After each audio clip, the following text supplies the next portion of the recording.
살아계신 하나님께 모든 영광을 올려드립니다. 귀한 찬양 감사드립니다.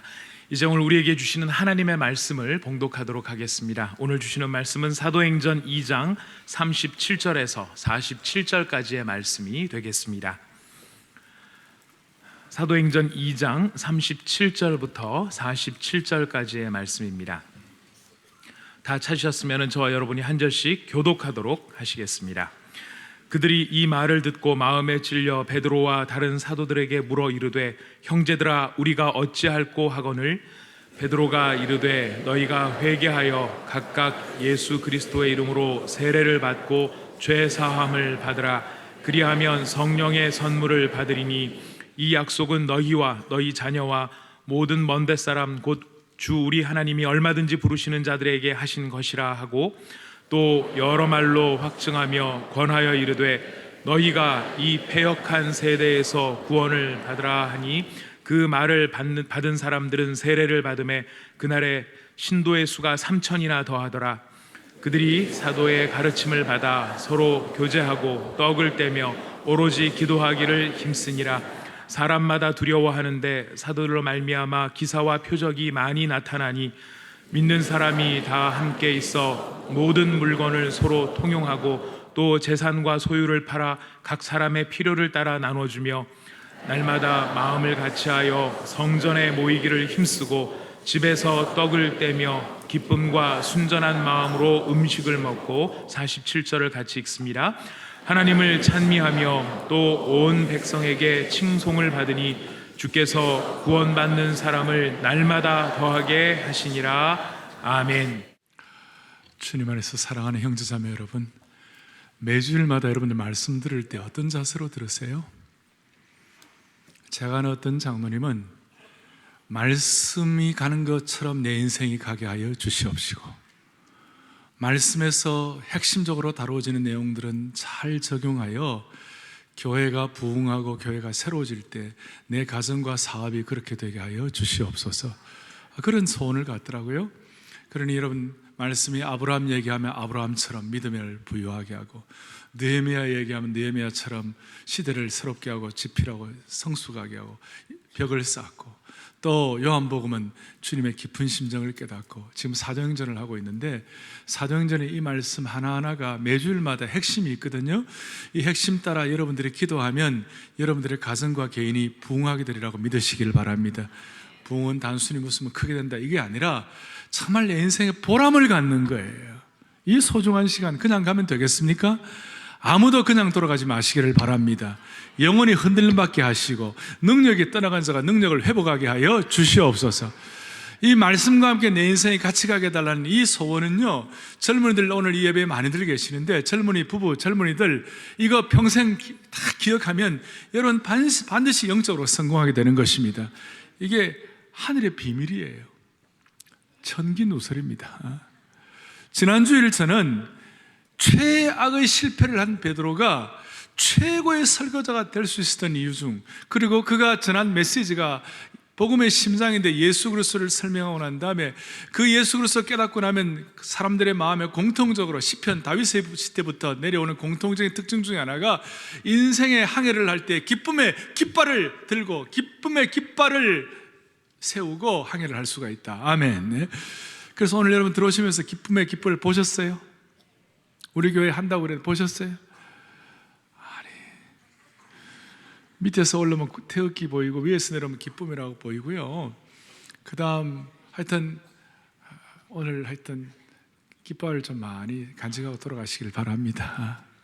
오늘은 영혼이 건강한 살아있는 공동체, 루마니아 출신으로 살아있는 순교자라는 별칭을 가졌던 리처드 범블랜드 목사님이라고 계세요. 이 목사님이 어느 날 어떤 교회에 초청을 받아 갔는데 그 교회에 가니까 목사님이 그 담임 목사님이 이런 얘기를 했어요. 범블랜드 목사님, 우리 교회는 하나님의 말씀을 그대로 믿는 교회입니다 그랬어요. 그렇게 하니까 범블랜드 목사님이 아 그렇습니까? 저는 하나님의 말씀을 믿는 것보다 말씀이 살아있는지 안 살아있는지가 더 큰 관심입니다 그랬어요. 그러니까 말씀을 믿는 것도 중요하지만 살아있는지, 그 공동체가 살아있는지, 그 말씀을 통한 개인이 살아있는지, 여러분 영적으로 살아있는 교회 되기를 바랍니다. 우리 모두는 이런 차원에서 영혼의 건강이 필요하다는 것입니다. 영적으로 살아야 한다는 것입니다. 영적으로 살아있지 않으면, 영적으로 건강하지 않으면 중요한지 알면서도 그것을 감당할 만한 에너지가 없고 감당할 만한 어떤 참 역할을 못하는 거예요. 사랑이 중요하다, 용서가 중요하다, 무슨 섬김이 중요하다, 목회자의 입장이라면 할 일들이 많아요. 여러분도 마찬가지예요. 많은데도 불구하고 영적으로 살아있지 않으면, 영혼이 건강하지 않으면 그 일을 감당할 만한 타이밍을 놓치는 거예요. 그런데 한 가지 문제는 이 영적인 건강, 영혼의 건강, 내가 살아있는지 안 살아있는지 영적 건강에 대한 점검이 참 묘한 것인데, 영혼의 건강은, 영적 건강의 세계는 쉽게 드러나지 않는 거예요. 쉽게 드러나지 않는다는 것은 문제가 생기기 전까지는 표가 잘 안 난다는 겁니다. 그게 망가져야 표가 나는 일이 많아요. 그래서 오늘 사랑의 교회와 우리 개인은 오늘 이 말씀 본문 앞에, 여러분 이 말씀 본문 얼마나 익숙한 본문입니까? 영혼이 건강한 살아있는 공동체의 하나의 핵심이라고 말할 수 있어요. 하나의 아주 현장이라고 말할 수 있어요. 47절에 하나님을 찬미하고, 46절에 기쁨과 순전한 마음으로 음식을 먹고, 47절에 온 백성의 칭송을 받아서 주께서 구원받는 사람을 날마다 더하게 하시니라. 아멘. 너무너무 좋은 거예요. 그런데 이런 영혼의 영적 건강의 현장인데, 이런 영적 건강이 우리에게 있어질 수 있도록 우리 모두에게 자가 진단이 필요하다. 영적 자가 점검이 필요하다. 내가 과연 영적으로 건강한가? 내가 살아있는 성도인가? 내가 살아있는 개인인가? 마귀는 죽은 교회, 죽은 성도는 건드리지도 않아요. 그런데 살아있는 교회 한번 되어보려고 그러고 살아있는 신앙생활 한번 해보려고 그러면 얼마나 방해를 하는지 몰라요. 동의하시죠? 얼마나 그런 일들이 많아요. 영적인 자가 점검을 해야 돼요. 이것은 마치 의학에 있어서 예방접종 같습니다. 오늘 사도행전 본문은 우리에게 내가 살아있는 성도인지 살아있는 교회인지를 점검하게 하는 중요한 방향을 제시해 주시는 거예요. 그리고 오늘 이 교회가 예루살렘 교회가 태동되는 거거든요. 태동은 우리의 롤 모델이에요. 본보기예요. 그래서 여기서 우리는 확고한 토대를 자리 잡을 수 있는 거예요. 그러니까 첫 번째, 살아있는 교회, 살아있는 성도의 특징이 뭔가? 37절, 그들이 이 말을 듣고, 이 말이 뭡니까? 앞에 있는 지난주 그 설교를 듣고 난 다음 특별히 36절에 이스라엘 온 집은 확실히 알지니 너희가 십자가에 못 박은 이 예수를 하나님이 주와 및 그리스도가 되게 하셨느니라. 그 말씀을 우리의 주인님이 되게 하셨느니라. 그 내용, 십자가와 죽음을, 주님을 얘기하니까 37절에 그들이 이 말을 듣고, 그 다음 줄을 것이에요. 마음에 찔려, 그리고 마음에 찔려 하고 난 다음, 형제들아 우리가 어찌할꼬, 남이 아니에요. 내가 어찌할꼬. 내가 영적으로 건강한지, 우리 공동체가 건강한지, 건강 영적 자가 점검 넘버 1, 무엇이 나타나는가? 말씀으로 찔림을 받는 거예요. 말씀에 대한 반응이 찔림으로 나타나는 거예요. 그리고 그 찔림을 받을 때에 남들 얘기하지 아니하고 내가 어떻게 했으면 좋겠는가, 내가 어떻게 반응을 하면 좋겠는가, 그런 고백을 하게 되는 거예요. 이건 너무 중요한 거예요. 사랑하는 형제자매 여러분, 오늘 이 참 원색적이고도 확고한 영적 자가 점검의 첫 번째 이 귀한 점검이 사랑의 교회와 우리 공동체와 우리 개인에게 힘있게 확인되기를 바랍니다. 똑같은 말씀을 들어도 어떤 사람은 전혀 반응이 없는 거예요. 그런데 어떤 사람은 말씀 듣고 찔리는 거예요. 어떤 사람은 무덤덤하고 무딘 양심이 되는 거예요. 그런데 말씀이 찔리는 것은 성령의 인도함을 따라 성령의 역사를 통하여 찔리는 거예요.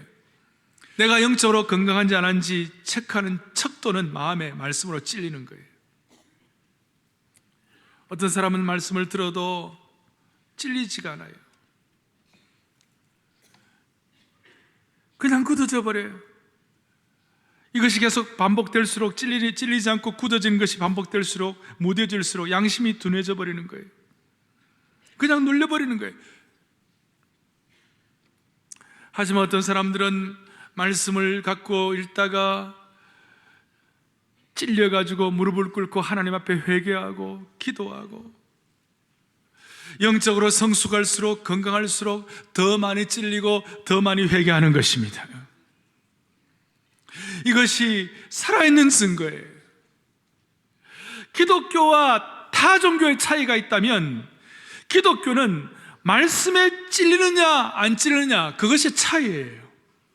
왜냐하면 지난 컨벤션에도 그런 말씀드렸죠. 이혜령 박사 얘기 안 합니까?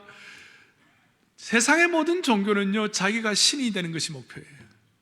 그래서 성부라는 것이 목표라는 것이. 뉴에이지는 자기가 하나님처럼 되는 거예요. 어떤 종교는 인내천사상 사람이 하나님처럼 되는 거예요. 그것이 사람이 하나님 되는 것이, 사람이 하나님 되려고 하는 것이 타 종교의 특징이에요. 그러나 예수 믿는 우리 기독교의 특징은 신이신 하나님이 인간이 되신 거예요. 뭘로 되셨는가? 신이신 하나님이 인간이 되셨다는 말씀인데 요한복음에서는 말씀으로 오셨다고 그러셨어요. 성육신하신 그 내용이 예수님이 인간으로 오신 모습들이 이 말씀에 다 나타나 있어요. 그러니까 이 말씀을 읽고 이 말씀을 깨닫고 찔리면 이 말씀을 통하여 주님을 만날 수가 있는 것이에요. 그러니까 말씀으로 오신 예수 그리스도를 우리의 삶 가운데 주님의 임재로 받아들이는 것입니다. 이것이 예루살렘 초대교회 태동할 때부터 이것이 영적으로 건강한 교회의 표상이 되었다는 것입니다.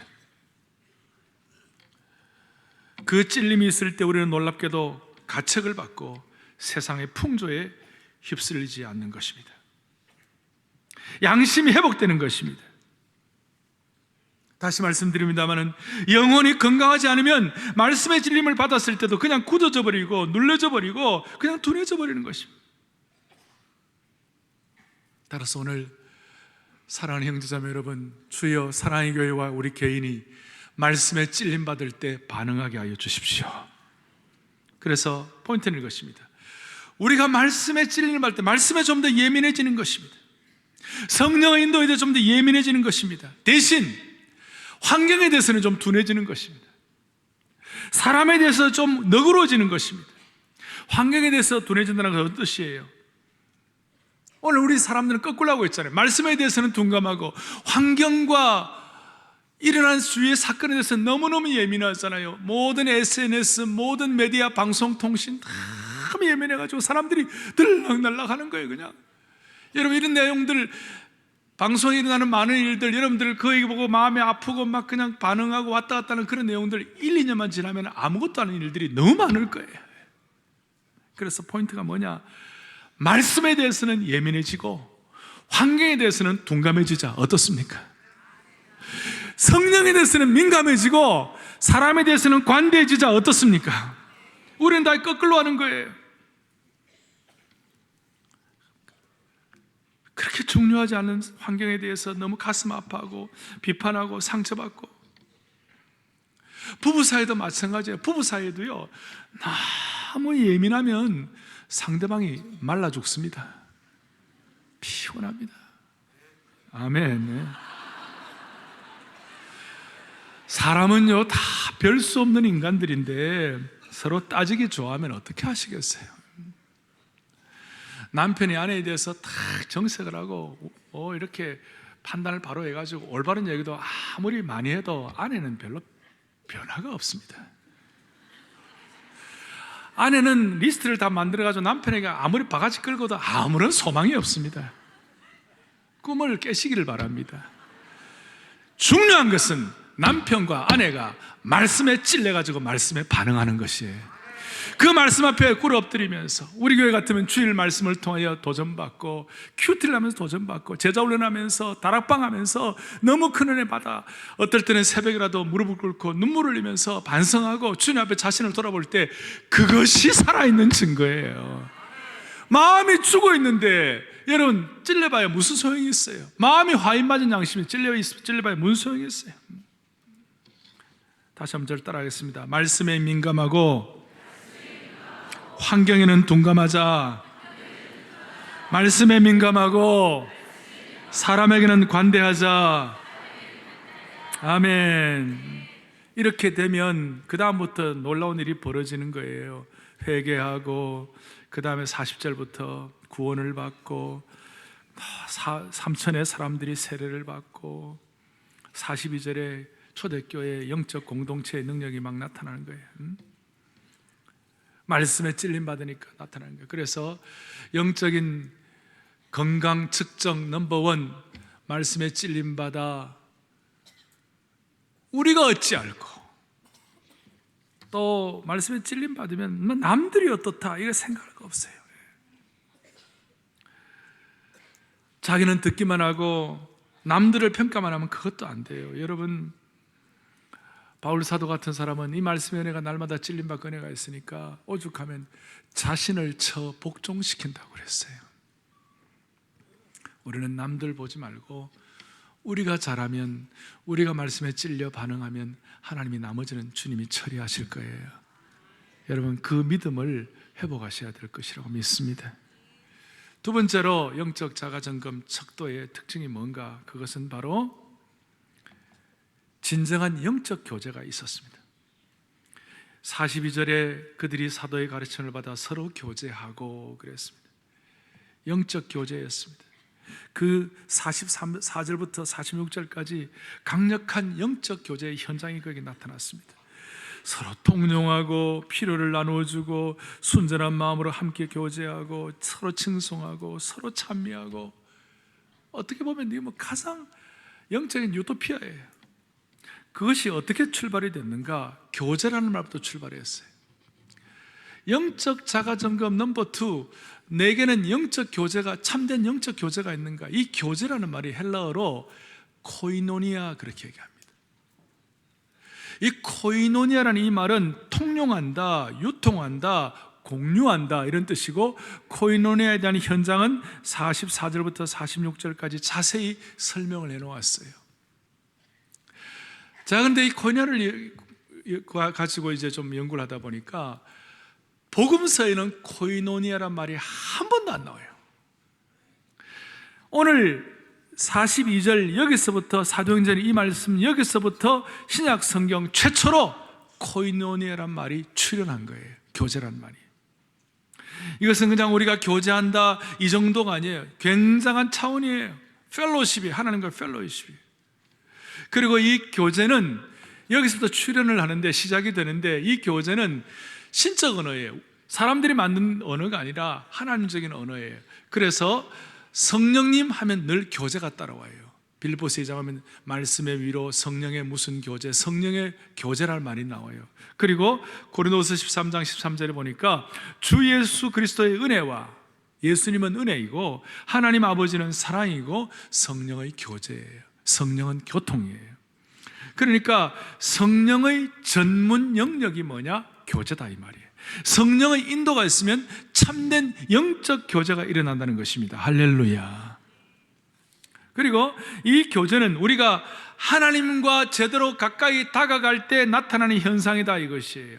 입체적인 신앙의 증거라고 말할 수 있어요.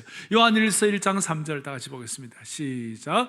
우리가 보고 들은 바를 너에게도 전함은 너희로 우리와 사귐이 있게 하려 함이니 우리의 사귐은 아버지와 그의 아들 예수 그리스도와 더불어 누림이라 그랬어요.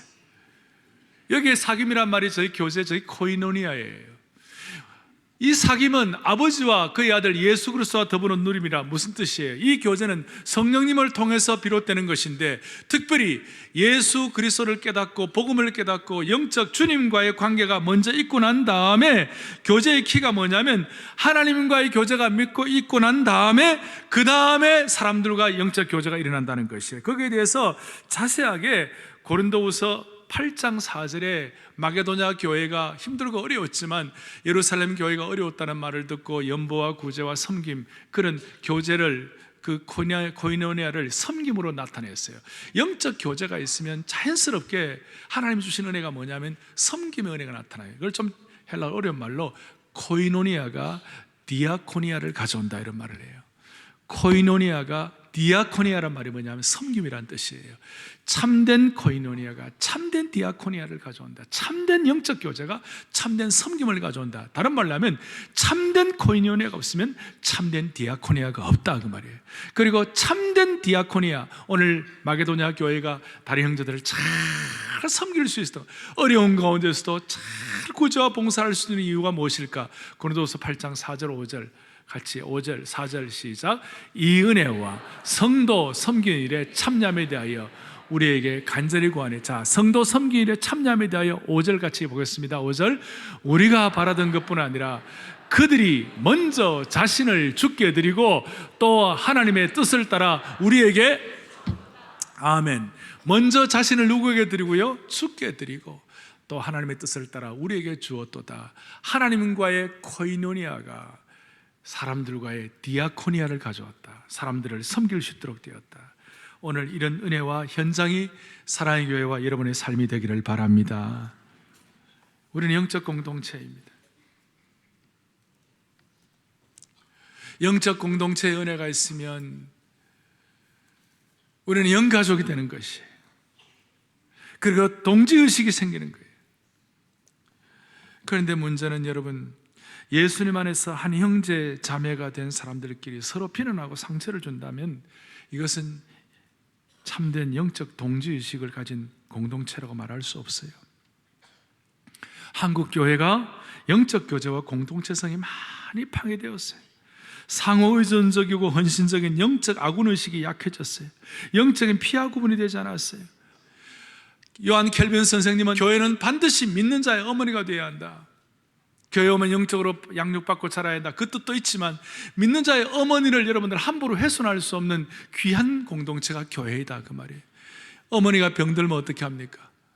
어머니가 상처받으면 어떻게 합니까? 이유와를 막론하고 내가 마음에 좀 맞지 않는 어머니라 할지라도 그 어머니가 상처받고 어머니가 아프고 어머니가 병들면 그 어머니를 가장 우선순위로 고치고 어머니를 가지고 그 병을 치료하고 회복시키려고 하는 것이 먼저 우선순위로 비롯되어야 할 것이라고 확신하는 것입니다.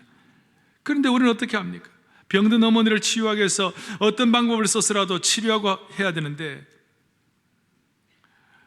욕하고 그 어머니를 비난하고 파괴한다면 이건 아니죠. 그래서 우리 한국교회가 다시 한번 영적 교제의 능력을 찾아야 할 때가 왔다고 생각합니다. 엎친 데 덮친 격으로 치유가 필요한 한국교회, 어머니 교회가 사방의 이리들과 승냥이와 하이에나로부터 포위 공격을 당하고 있는 일이 얼마나 많아요. 외부적으로 정말 한국교회, 어머니 교회를 상처내는 일이 얼마나 많아요. 한국교회 내부에도 또 적은 있는 거예요. 내부에 들어가고 한국교회를 내부적으로 무너지게 하는 거예요. 잘못된 기복주의들, 도덕적 방종주의들, 경직된 율법주의들, 또 교권주의, 또 젊은이들 냉소적인 비판주의, 극단적인 신비주의.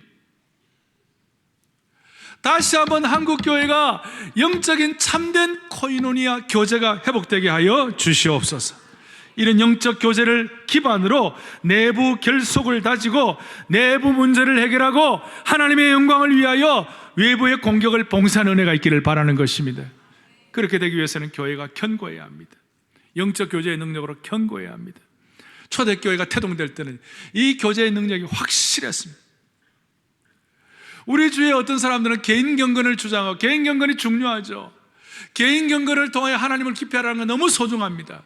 그런데요, 아무리 개인 경건을 하더라도, 제가 축구를 본다든지 농구를 본다든지 보면 하는 팀이거든요. 아무리 혼자 잘 뛰어도요, 아무리 멋진 스타 플레이어라도요, 팀워크가 안 되면 그 경기는 이길 수가 없습니다. 판판이 지는 것입니다. 우리 주위에 나름대로의 개인 경건, 우리가 제자훈련을 통하여 개인적으로 주님 앞에 성숙하는 거 있는 분들이 있어요. 그런데 뭘 모르는가? 어머니인 이 공동체가 아프고 훼손될 때 이 혼자만의 리그는 안 된다 이 말이에요.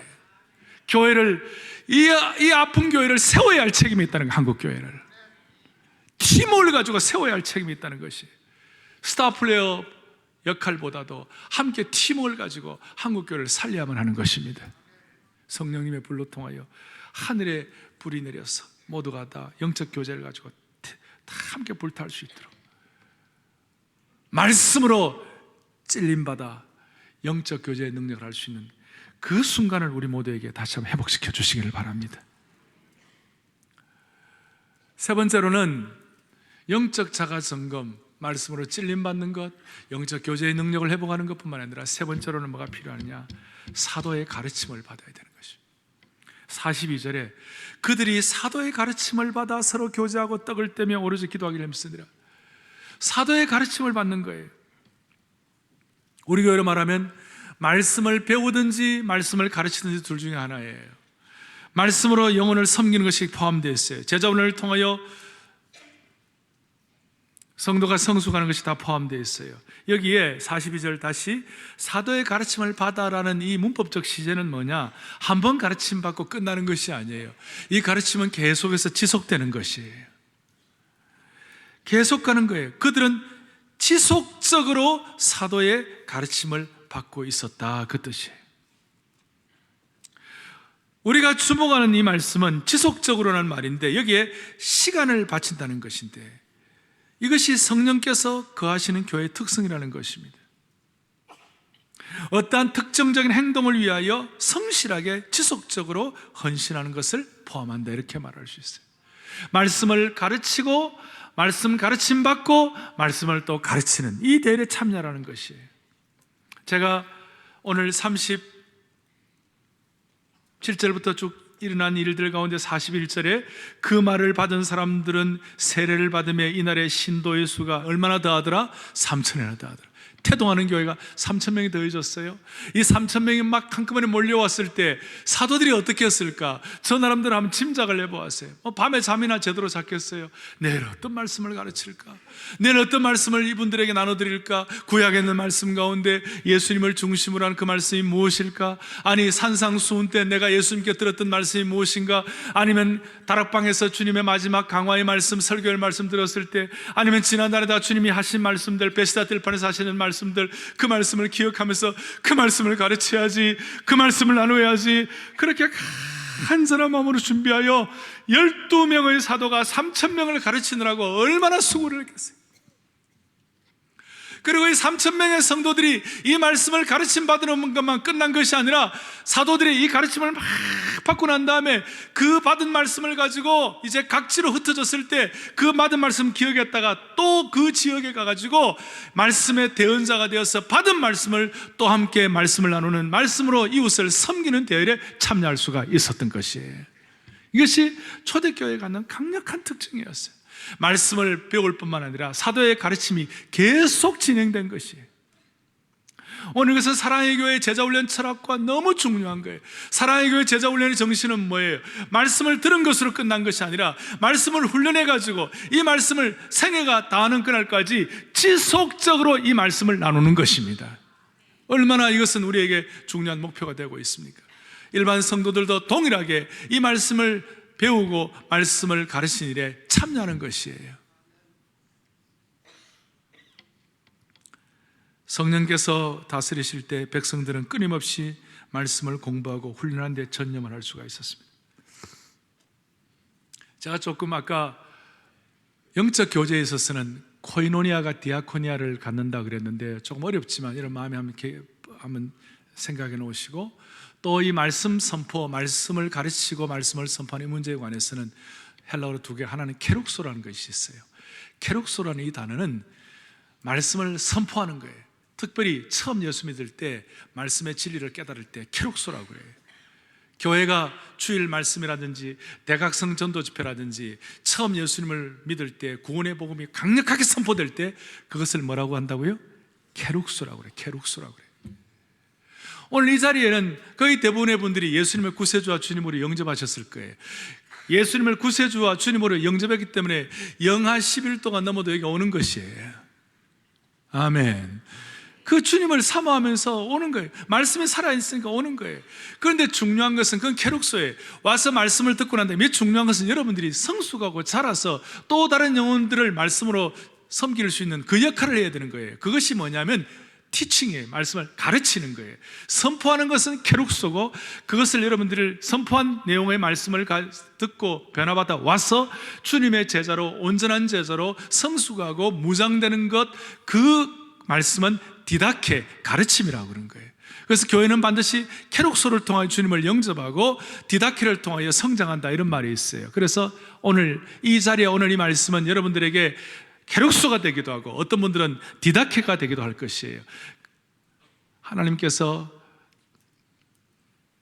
에베소서에 교회에 대해서 말씀할 때 교회 목사와 교사를 주신 이유는 가르치는 목사는 성도를 잘 가르쳐서 모든 성도들이 다 예수님의 온전한 사람으로 그리스도의 장성한 분량에 올라가야 한다. 여러분 모두가 다 예수님의 장성한 분량에 올라갈 수 있기를 바랍니다. 그러기 위해서는 계속해서 말씀을 가르치고 가르침받고 가르치는 디다케의 역사가 일어나셔야 되는 거예요. 오늘 이 예배가 그렇게 되기를 바랍니다. 우리는 반드시 가르치든지 가르침을 받든지 둘 중에 하나를 해야 돼요. 지난주일 저녁에 우리 장로님들 한 여러분들하고 제가 같이 좀 교제를 했습니다. 근데 교제를 하는데 어떤 장로님 한 분이 82년도에 우리 교회 등록하시고 참 받으신 축복을 말씀하시는데, 말씀을 제자훈련 받고 난 다음에 말씀을 가르치는 것이 얼마나 소중한지, 순장사역뿐만 아니라 장로님 요즘 뭐 하세요? 72세 장로님 뭐 하세요? 그러니까 72세인데도요 소년부 5, 6학년 소년부 5, 6학년을 여러분 32년 동안 가르쳤다는 거예요. 그래서 지금도 그 장로님 좀 암도 극복하시고 몸도 그렇게 싹 편하신 분이 아니는데 얼굴이 그렇게 밝으세요. 나는 얼마나 마음이 위로가 됐는지 몰라요. 부인 되시는 권사님은요 30년 동안 순장을 하셨어요. 지난 연말에 3년 동안 순장하시면서 이제 마무리를 하시는데, 그 30년 동안 순장하고 말씀으로 영혼을 섬긴 것이 내 인생의 가장 큰 복된 것이었다고 진지하게 울컥울컥하면서 저한테 고백을 하는데, 제 마음이 얼마나 감동이 되는지. 사랑하는 성도 여러분, 은퇴를 해도 말씀으로 영혼을 가르칠 수 있는 평생이 되기를 바랍니다. 존 와나메이커는 최신부 장관, 미국의 중요한 장관하는 것보다도 아이들에게 주일학교 교사하는 것이 중요하다고, 그래서 그분이 그런 영향을 끼칠 때 존 와나메이커를 통하여 얼마나 많은 일들을 했습니까? 반드시 사랑의 교회 성도들은 말씀을 배우든지 말씀을 가르치든지 둘 중에 하나를 여러분들이 감당하시기를 바랍니다. 한국교회의 부흥은 한국교회 처음 태동할 때, 예루살렘 교회 태동할 때처럼 한국교회가 태동하는 초창기로부터 실마리를 얻을 수 있어요. 교회 사관은 이렇게 증언합니다. 지금부터 한 120, 30년 전에 한국교회 성도들은 며칠씩 걸어서 말씀 사경회에 참석했다는 것이 언더우드 선교사님의 증언이에요. 웬만한 어려움은, 그 말씀 사경회를 통하여 웬만한 어려움은 거뜬히 견뎌내고 있으며, 그 말씀 사경회 250명에서 많을 때는 1180명씩 모여가지고 그 말씀 사경회를 10일에서 14일 동안 배운다는 것이에요. 지금 우리로 말하면 훈련하는 집중훈련이죠. 그 훈련을 통하여 대규모 말씀 사경회에 참석했던 사람들이 다 고향으로 돌아가서 며칠씩 걸어서 왔으니까 고향으로 들어가가지고 그분들이 받은 말씀을 가지고 소규모 말씀 사경회를 개최했는데, 이북의 북부 어느 지역의 어느 선교지에서는 1년 동안 이 같은 소규모 말씀 사경회를 192회를 실천해가지고 연인은 1만 명이 기록되었다는 것이.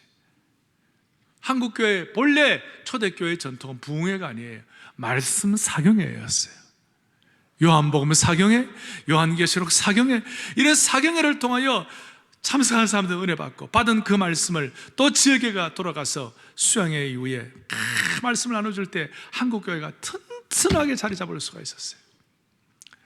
W. 블레어라는 선교사님이 미국 파송 지역에 보고하기를, 한국교회는 마치 말씀 사경회를 마치 유대인들이 유월절을 지키듯이 한국교인들은 그때만 되면 시간을 정해놓고 일상생활을 접어두고 오직 말씀 공부와 기도에 전념했다는 것입니다. 저도 기억나요. 어릴 때 추운 겨울 같을 때 겨울에는 교회에 모여가지고 난로 앞에서 요한복음 수양회 하는 거 제가 기억해요. 말씀에 전념한 결과 교회 전체가 단합되어서 사랑과 봉사로 이루어지는 진정한 부흥이 가능하게 되었다, 그렇게 써놨어요. 학교를 세우고 병원을 세우고 공원을 세우고, 그래서 복을 나게 이런 점에서만큼은 미국 교회도 한국 교회를 본받아야만 할 것이다.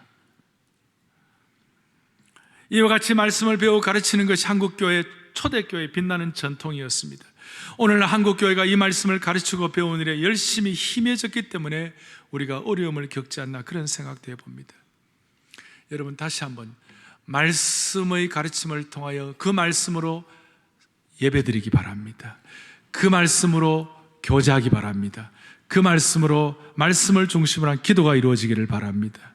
말씀에 게으르면, 말씀이 없으면 예배도 예배될 수가 없습니다. 정상적인 기도가 될 수 없습니다. 말씀이 가르침 제대로 되지 않을 때 잘못된 기도가 얼마나 많아요. 하나님 말씀 모를수록 자기 기도가 많아지는 거예요. 자기 중심의 기도를 하는 거예요. 그런데 하나님의 말씀을 알면 알수록 하나님 중심의 기도를 하게 되는 것입니다. 하나님 중심의 기도예요. 내 중심의 기도가 아니에요. 그래서 오늘 저는 마지막 정리를 하면서 말씀의 찔림을 받고 영적 교제의 현장이 있고 말씀의 가르침을 받는 그 살아있는 실체가 어디인가? 저는 그것이 바로 사랑의 교회 다락방이라고 생각합니다. 다시 한번 다락방이 이처럼 회복이 되어야만 할 것입니다. 말씀의 찔림을 받으면 다락방이 남들 봅니까? 환경 봅니까? 다락방 자신을 살펴봅니까? 자신의 속한 순원들 한 명 한 명을 살피는 거예요. 얼마나 이것이 소중한지요. 지난 화요일 날 우리 교회는 전국에서 각 지역에서 교파를 초월하여 버스가 한 60, 70대가 전국에서 올라왔습니다. 우리 교회 순장들과 함께 적어도 5천여 명 이상의 순장들이 함께 모여가지고 우리가 다시 이 양치는 말씀 사역에 대한 평신도들이지만 하나님의 말씀을 공유하여 다른 사람을 말씀으로 섬기는 이 대회에 참여해야 되겠다. 다시 한번 다짐을 했습니다.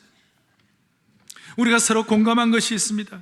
말씀을 배우고 가르치는 제자훈련과 순장 사역을 하게 되는 것이 이것이 떠들지 않아도 가랑비에 옷 젖듯이 매주일마다 주일 말씀 듣고 매주일마다 다락방 말씀 듣고 이제 곧 다락방 시작할 거 아닙니까? 매주일마다 공적 예배에 참석하여 오늘도 사도행전의 동일한 말씀을 듣고 또 매일마다 날마다 솟는 샘물로 적어도 몇 가지 거기에 나오는 질문들에 답하면서 하나님의 뜻을 알아가면 우리 모두 한 길 가는 영적 동지, 영가족의 한 길 가는 이 순례의 길에서 날마다 이렇게 우리가 반복하면 반복할수록 겉으로 크게 드러나지 않는다 할지라도 한 방울 한 방울은 미약하지만 지속되고 쌓이게 되면 돌조차 구멍을 내는 그런 축복을 받는다는 것이에요.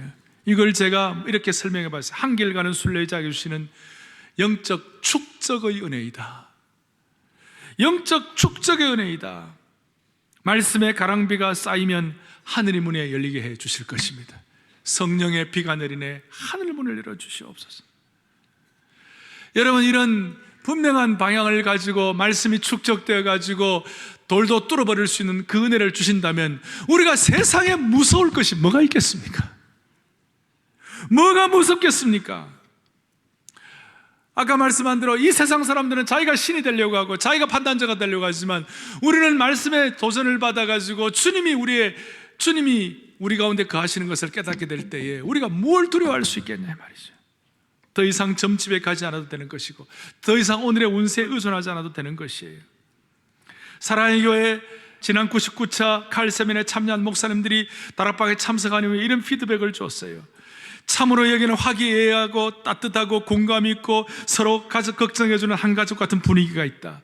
다락방은 웃음과 거룩함이 함께 존재하고 진심으로 서로 위로해주고 함께하는 공동체임을 볼 수 있다. 이것은 무슨 구역 모임과는 완전히 다른 의무적인 모임이 아니다. 가족 같은 친밀함이 있고 말씀을 가르치고 배우며 말씀의 계승과 영적 재생산에 집중하고 있다. 순장에 대해서는 순장은 본인이 하고 싶은 말을 다 하는 것이 아니라 절제하고 순원들의 이야기를 잘 이끌어내는 근합법적 성경 공부를 제대로 감당한 분들이 많았고 순원들의 상황을 잘 알고 있는 모습이 좋았다. 순원들의 마음을 잘 읽어 표정만 보아도 일주일의 삶을 읽는 것 같았다. 순원들은 어떻습니까? 순원들은 호응은 미리미리 말씀을 성실하게 준비해가지고 미리미리 준비 안 한 분들은 좀 양심이 끓이기 믿겠습니다만은, 미리미리 성실하게 준비해가지고 나눔을 통해 얻게 된 깨달음을 적극적으로 수용하고 기록하고, 초신자 순원에 대한 질문에 대해서 관심을 갖고 참여해주고, 불참한 성도에 대해서는 서로 걱정하고 영적인 답을 찾고, 너무나 아름다운 모습, 서로를 향한 신뢰를 깨달았다는 거예요. 헌신과 칭찬이 몸에 배어있다는 것입니다. 이번 봄사역이 이렇게 되기를 바랍니다. 초신자들의 다양한 궁금증과 질문과 여기에 대해 순장과 순원들이 서로 풀어주고 격려하고 세워준다는 것이에요. 어떤 순원은 가족의 반대로 교회에 출석하지 못하고 다락방만 참여하는 그런 분들이 있었는데요, 나중에는 그 능력을 주시니까 온 가족이 다 구원받아 온 가족이 함께 주일날 예배 와서 주님을 찬양하게 되었다는 것입니다. 사랑의 교회에 대한 한국교회의 시선은 큰 교회라는 시선에서 다락방 참관을 통하여 정말 신실하신 하나님의 사람들이 세워지고 훈련되어지고 있음에 감명을 받았다는 것입니다. 순장의 눈물의 영성에 감명을 받았다는 거예요.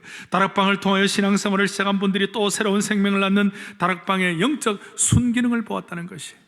다락방을 통해서 혼자만 사역하는 것이 아니라 교회 전체 사역과 교회 전체 공동체의 목표, 우리 교회 같으면 정말 복음적 평화 통일이나 또 사랑의 교회가 이 한 해 동안 착한 목자 착한 양의 방향을 가지고 나가고, 사랑광주리 사역으로 나가고, 제자훈련의 국제화를 나가고, 백차 세미나를 우리가 어떻게 할 것인가, 이런 공동의 목표를 같이 나갈 수 있다는 것이, 이것이 영적으로 살아있는 건강한 교제의 현장이라는 것입니다.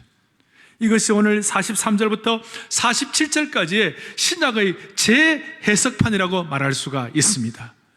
이 은혜가 온 교회와 가정에 넘치게 하시고, 이 말씀을 함께 따라가서 여러분들의 삶 속에서 사도행전적 부흥의 역사가 일어나기를 바랍니다. 오늘 마지막 기도는 찬양으로 마무리를 하겠습니다. 사랑의 나눔 있는 곳에 하나님께서 계시도다. 잘 아시는 찬양입니다. 공동체송입니다. 사랑의 교제 있는 곳에 하나님께서 계시도다. 말씀의 나눔 있는 곳에 하나님께서 계시도다. 말씀에 찔림 있는 곳에 하나님께서 계시도다. 찬양하고 기도하겠습니다. 사랑의 나눔, 사랑 있는 곳에 있는 하나님께서 계시도다.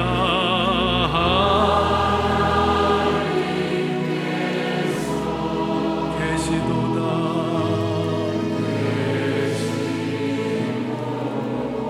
아멘으로 하세요. 말씀의 나눔 있는 곳에, 말씀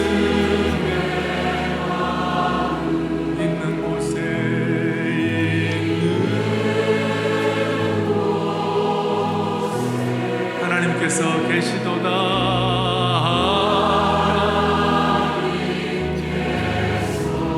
계시도다.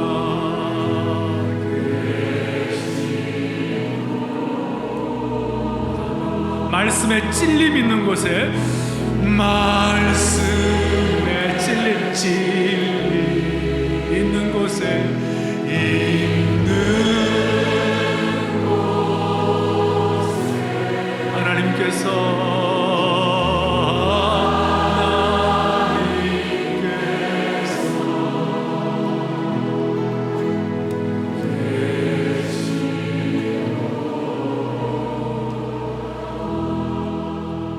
하나님 아버지 감사합니다. 이 말씀의 찔림을 통하여 세상 환경에는 무디어지고 사람에게는 관대하지만 말씀에는 민감하고 예민한 평생이 되게 하셔서 우리 개인과 가정과 공동체가 진정한 부흥의 토대를 마련하게 하여 주시옵소서. 예수 그리스도를 받들어 간절히 기도 올리옵나이다. 아멘. 피난처 있으니 환난을 당한 자이로다.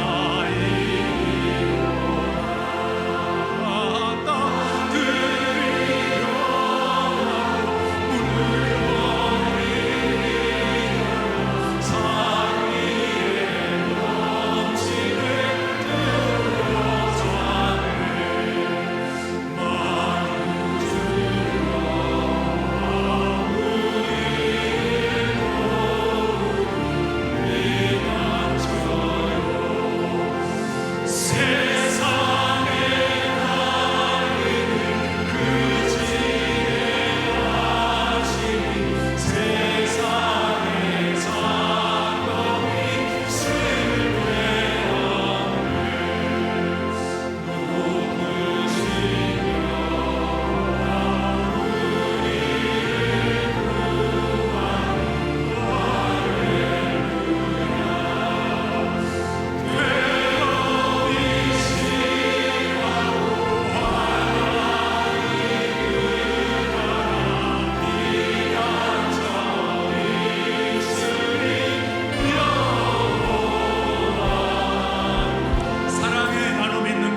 지난 3일 사랑의 교회에서 2015 칼렛 평신도 지도자 컨벤션이 진행됐습니다.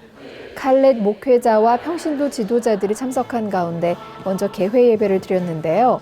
사랑의 교회 오정현 담임 목사는 내 양을 먹이라는 말씀을 전하며 100차 칼 세미나를 앞둔 시점에서 이번 컨벤션이 특별한 의미를 가진다고 전했습니다. 이번 컨벤션을 통하여 오늘 우리들이라도 이 시대와 민족 앞에, 한국교회 앞에, 또 우리 형제자매들 앞에서 제사장적 책임론을 잘 감당함으로 말미암아 성령의 인도함을 받는 신실한 제자들이 됨으로 말미암아 절대적 진리가 귀환되기를 바랍니다.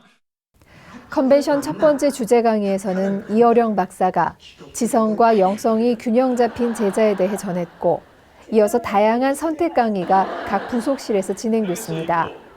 선택 강의 첫 시간에는 목회자, 순장, 훈련생 직분별로 강의를 들을 수 있었고, 두 번째 시간에는 큐티, 전도, 소그룹, 지역사회 섬김, 가정사역 등의 주제별 강의를 접할 수 있었습니다. 우리 아이도 같이 이제 제자훈련에 대해서 조금 같이 배웠으면 좋겠다 싶어가지고 데리고 왔어요. 원래는 제자훈련에 대해서 제가 자세히 알지 못했었는데 이번에 들어보니까 좀 더 틀이 잡히는 것 같은, 제자훈련을 통해서 더욱더 하나님의 비전을 깨닫고 좀 더 바른 방향으로 나아갈 수 있을 것 같아요. 제자 훈련의 올바른 방향을 찾고 훈련을 통해 교회를 바로 세우기 위한 2015 칼렛 평신도 지도자 컨벤션. 각 교회의 평신도 지도자들이 사역을 잘 감당하고 한국교회가 제자 훈련의 국제화를 위해 한 발 더 내디딜 수 있기를 소망합니다.